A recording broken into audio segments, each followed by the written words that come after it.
اکرم وآلہ وبارک وسلم صلاۃ و سلام علیک یا سیدی یا رسول اللہ وعلی آلک و اصحابک یا سیدی یا حبیب اللہ۔ چند سوالات کیے گئے ہیں۔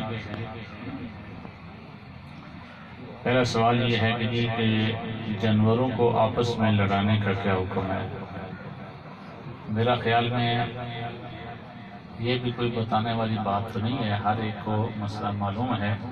بہرحال حدیث پاک جو اعلیٰ حضرت امام اہل سنت مجدد دین و ملت شاہ امام احمد رضا خان محدث بریلوی رحمۃ اللہ تعالیٰ علیہ نے فتح رضویہ شریف کے اندر نقل کی ہے، وہ میں آپ کے گوش گزار کرتا ہوں۔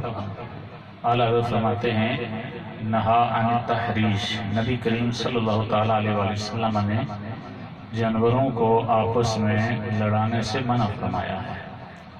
تو آپ سبھی حضرات میلاد مصطفیٰ کی مجلس میں آئے ہیں، تو یہاں سے ہم نے یہ عہد کرنا ہے کہ سرکار کو بھیج کر اللہ نے ہم پہ احسان فرمایا، تو ہم نے سرکار علیہ السلام کے فرامین پہ عمل کرنا ہے اور اسلامی احکام کو سمجھ کر اس پہ عمل کرنا ہے۔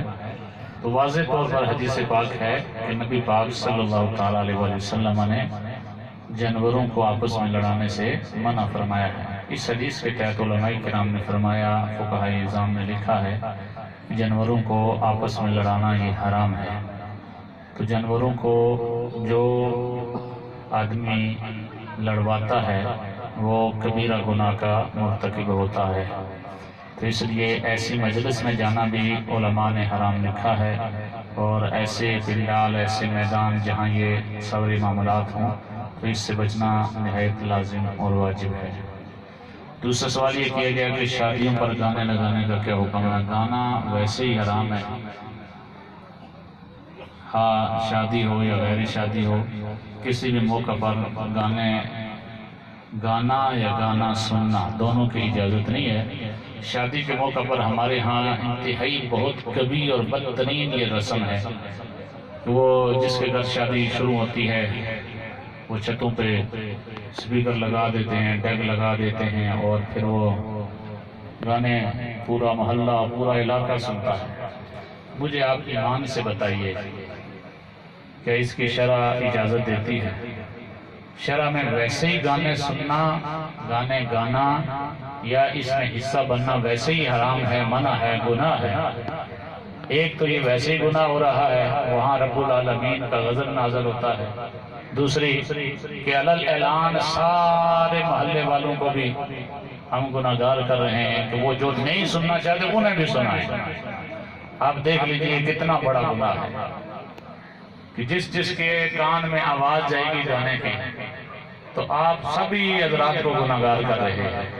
تو اس لیے ہر اس نبی کے کلمہ پڑھنے والے سے میری بات ہے کہ جو نبی علیہ السلام کو اپنا نبی مانتا ہے تو ان کی یہ بات مانے، ان کے شریعت کا حکم مانے، ہرگز گانوں سے پرہیز کیجئے۔ بالخصوص شادی کے موقع پر گانے علل اعلان چھتوں پہ ہرگز نہ لگائیں، کہ اپنے ساتھ ساتھ دوسروں کو بھی گناہگار کر رہے ہیں کہ میں اس گھر میں گانے لگا رہا ہوں تو یہاں پر اللہ کی جو لعنت برسے گی نا، غضب، تو اس کے ساتھ ساتھ پورے علاقے پر پورے محلے پر برسے گی۔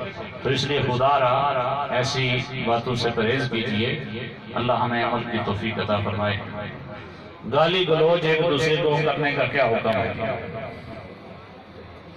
نبی علیہ السلام کا فرمان عالی شان ہے،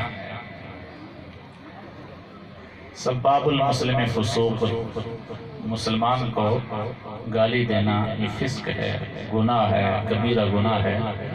منافق کی علامات میں سے ایک علامت یہ ہے کہ وہ جب بحث مباحثہ ہوتا ہے تو وہ گالی گلوچ کرتا ہے، تو اس سے پرہیز کرنا انتہائی لازمی اور ضروری عمل ہے۔ دین کی کسی بھی بات پر مذاق اڑانے کا کیا حکم ہے؟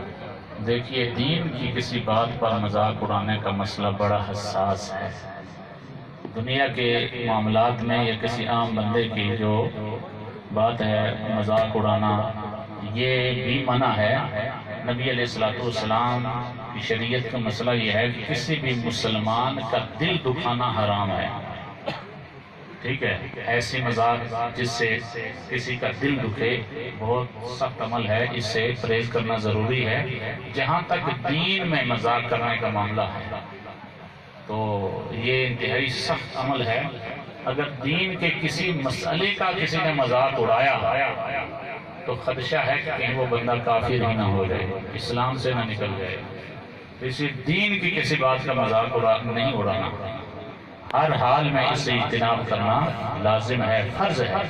اگر دین کے کسی مسئلے پر کسی نے مذاق اڑایا تو علماء نے لکھا وہ اسلام سے خارج ہو جاتا ہے، کافر ہو جاتا ہے۔ نکاح ہے تو اس کا نکاح ٹوٹ جاتا ہے۔ اس دین کے کسی مسئلے پر مذاق نہیں اڑانا۔ میں ایک دو مثالیں دیتا ہوں۔ علماء نے لکھا ہے کہ اذان ہوتی ہے تو اگر کوئی بندہ یہ کہے کہ مولویاں میں شور پایا ہوا، ایسا کہنے سے بندہ کافر ہو جاتا ہے کہ اذان کو وہ شور سے تعبیر کر رہا ہے، یہ بھی اس کا مذاق اڑانا ہے۔ اگر میں اپنی سادہ زبان گل دساں، اگر کسی نے داڑھی رکھی ہوئی ہے تو کوئی آدمی، اب میں نے خود ایک مرتبہ یہ سنا ہے، جب لڑائی کرتے ہیں تو کہتے ہیں ایک داڑھ رکھا ہوا، ایسا کہنے والے پر بھی کفر کا خدشہ ہے۔ حضرات سامی نزید شام، یہ باقی اعمال اپنی جگہ، یہ داڑھی نبی پاک صلی اللہ علیہ وسلم کی سنت ہے، تو اس لیے دین کی کسی بات پہ مذاق نہیں اڑانا۔ باقی معاملات حرام تک جائیں گے، یہ بات کفر تک چلے جائے گی اور اسلام آدمی کو پتہ ہی نہیں ہوگا، اسلام سے نکل جائے گا۔ اور پھر دوبارہ اگر کلمہ بھی پڑھ لینا مسلمان نہیں ہوتا، تا وقت کہ جس کفر کی وجہ سے اسلام سے نکلا ہے اس کفر سے توبہ نہ کرنا۔ اگر کوئی بندہ ایک عمل کی وجہ سے کافر ہو گیا، اسلام سے نکل گیا، وہ ساری زندگی کلمہ بھی پڑھے نا، وہ مومن نہیں ہو سکتا جب تک جس بات کی وجہ سے نکلا ہے نا اس بات سے توبہ نہ کرے۔ میری بات آپ سمجھ رہے ہیں؟ اس لیے دین کی کسی بات پر ہرگز مذاق نہیں اڑانے۔ جو عالم گانے وغیرہ سنتا ہے یا کوئی بھی برا کام کرتا ہے اس کے پیچھے نماز پڑھنے کا کیا حکم ہے؟ فاسق ہے، نماز پڑھنا اس کے پیچھے حرام ہے۔ اور جس نے نماز پڑھی ہے، ٹھیک ہے، وہ ساری نمازیں دوبارہ پڑھے۔ بات سمجھ رہے ہیں میری؟ تو جو عالم ایسے کام کرتا ہے وہ فاسق مولن ہے۔ فاسق کے پیچھے نماز پڑھنے کا حکم یہ ہے کہ مکروہ تحریمی ہے، واجب الاعادہ ہے، تو اس لیے ایسے بندے کو امام بنانا گناہ ہے۔ اس سے پرہیز انتہائی لازمی اور ضروری ہے۔ تبلیغی جماعت کو مسجد میں رکھنے کی جگہ دینا، اس کے بارے میں کیا حکم ہے؟ تبلیغی جماعت ہمارے نزدیک مذہب جماعت ہے، اس کو مساجد کے اندر رکھنے کی ہم ہرگز اجازت نہیں دیتے۔ جو کوئی لے کے آنا ہے وہ اپنے گھر میں رکھے، گھر میں معاملات کرے۔ یہ کوئی ڈکی چھپی بات نہیں ہے۔ ہمارے نزدیک ہم ہرگز یہ فتویٰ نہیں دیتے کہ اس کو مسجد میں رکھا جائے اور انہیں اجازت دی جائے تبلیغ کی، کیونکہ جو تبلیغ والا آیا ہے پہلے وہ کلمہ تو درست کر لے۔ میری کتنی تبلیغی جماعت والوں سے بات ہوئی تو میں نے جب ان سے 4 سوال کیے، انہوں نے کہا ہم سیکھنے کے لیے آئے ہیں۔ میں دعوے سے کہہ سکتا ہوں جب بھی تبلیغی جماعت والے آئیں ان سے آپ نے صرف اتنا پوچھنا ہے، نماز کے کتنے واجبات ہیں، کتنے فرائض ہیں اور کتنی سنتیں ہیں، کتنے مستحب۔ اگر انہوں نے سنا دیے تو آپ کہنا کہ یہ باتیں وہاں کے سنانا ٹھیک ہے، اتنی گلوں میں انہوں نے نہیں پتا۔ اگر آپ عقیدے کے متعلق پوچھیں تو جو ضروریات دین ہیں انہیں بھی ان کی خبر نہیں، تو وہ کیا تبلیغ کریں گے جس کو خود عقیدے کا نہیں پتا، جس کو عمل کا نہیں پتا؟ تو اس لیے ہم ہرگز اجازت نہیں دیتے۔ علماء نے لکھا ہے، ایک روایت بھی ہے کہ ایک زمانہ ایسا آئے گا علماء اٹھا لیے جائیں گے، دین اٹھا لیا جائے گا، لوگ جاہلوں کو سردار بنا لیں گے، ان کا دین پوچھیں گے، فَفْتَوْا بِغَيْرِ عِلْمٍ فَضَلُّوا وَأَضَلُّوا، تو ان سے فتوے لیں گے، ان سے دین سیکھیں گے، خود بھی گمراہ ہوں گے، دوسروں کو بھی گمراہ کریں گے۔ دین کا علم اور تبلیغ کرنا یہ اس بندے کی ذمہ داری ہے جو دین کا علم صحیح رکھتا ہے۔ تو یہ تبلیغی جماعت والے آتے ہیں، انہیں تو نماز کے اور وضو کے مسائل نہیں پتا، تو وہ کیا تبلیغ کریں گے؟ اس لیے جب بھی آئیں تو انہیں کہیں آپ پہلے سیکھیں کسی عالم دین سے، یا اور نہیں تو کم از کم یہ اس کو سنت ہے تو سنت کس عالم دین کو پڑھ کے آئے ہو، پھر اس کے بعد ہم آپ سے مسئلے سیکھیں گے۔ اگر ایسی بات نہیں ہے تو ہرگز انہیں ہم اجازت نہیں دیتے۔ مسجد کی بے ادبی کرنا، مسجد میں گالی گلوچ کرنا، دنیاوی بات کرنے کے بارے میں کیا حکم ہے؟ سب حرام ہے۔ اللہ تعالی ہمیں ان سب کاموں سے بچائے۔ مسجد کا ادب کرنا انتہائی ضروری ہے۔ یہ دربار خدا ہے، یہ اللہ کا دربار ہے، تو اس لیے اس کا ادب احترام کرنا انتہائی ضروری ہے۔ اللہ رب العالمین جل جلالہ کی پاک بارگاہ میں دعا ہے خالق کائنات ہمیں دینی مسائل سمجھ کر ان پر عمل پیرا ہونے کی توفیق عطا فرمائے۔